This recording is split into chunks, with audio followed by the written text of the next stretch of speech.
ये है भारत।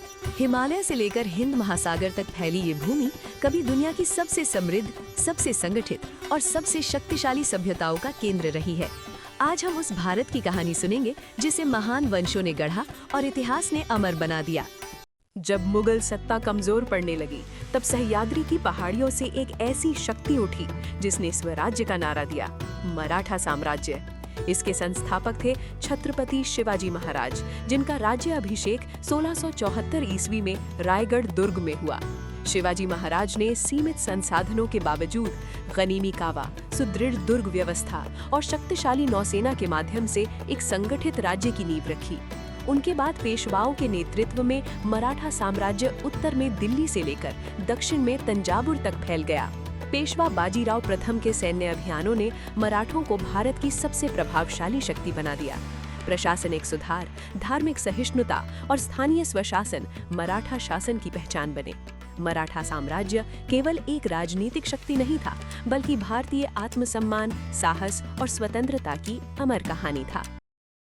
1526 ईस्वी में पानीपत के प्रथम युद्ध के साथ भारतीय इतिहास में एक नए अध्याय की शुरुआत हुई, मुगल वंश।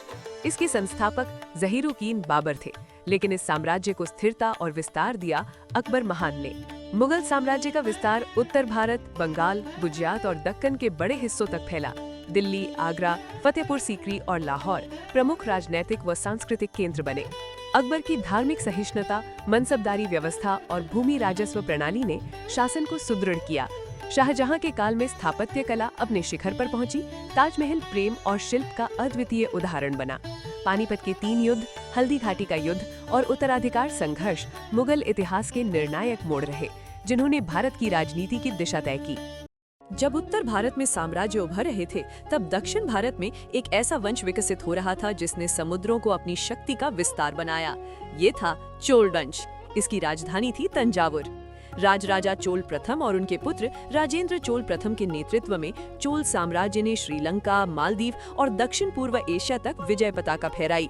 1025 ईस्वी का श्री विजय अभियान भारत के इतिहास का सबसे प्रसिद्ध समुद्री सैन्य अभियान माना जाता है। चोल शासन की विशेषता थी संगठित नौसेना, उत्कृष्ट कर व्यवस्था और स्थानीय प्रशासन ग्राम सभाओं के माध्यम से। बृहदीश्वर मंदिर आज भी उनकी स्थापत्य प्रतिभा का जीवंत प्रमाण है। कांस्य नटराज मूर्तियां, मंदिर संस्कृति और व्यापारिक नेटवर्क ने चोलों को केवल योद्धा नहीं, बल्कि संस्कृति के संवाहक के रूप में स्थापित किया। मौर्य साम्राज्य के पतन के बाद भारत ने पुनः एक ऐसे युग में प्रवेश किया जिसे इतिहास ने स्वर्ण युग कहा। ये था गुप्त वंश। इसकी नींव रखी श्रीगुप्त ने, लेकिन इसे महानता की ऊंचाइयों तक पहुंचाया समुद्रगुप्त और चंद्रगुप्त द्वितीय विक्रमादित्य ने।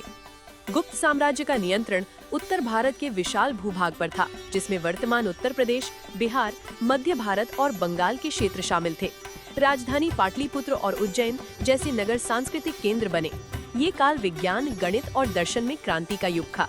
आर्यभट्ट ने पृथ्वी के घूर्णन, शून्य और दशमलव पद्धति की वैज्ञानिक व्याख्या की। कालिदास जैसे कवियों ने संस्कृत साहित्य को अमर कर दिया। अजंता की गुफाएं, मंदिर स्थापत्य, नालंदा और तक्षशिला जैसे शिक्षा केंद्र, ये सब गुप्त काल की बौद्धिक और सांस्कृतिक श्रेष्ठता को दर्शाते हैं। ये वो समय था जब भारत ज्ञान का प्रकाश स्तंभ बनकर पूरे विश्व को मार्गदर्शन दे रहा था। भारत के इतिहास में पहली बार एक ऐसा साम्राज्य उभरा जिसने बिखरे हुए जनपदों को एक विशाल राजनीतिक शक्ति में बदल दिया।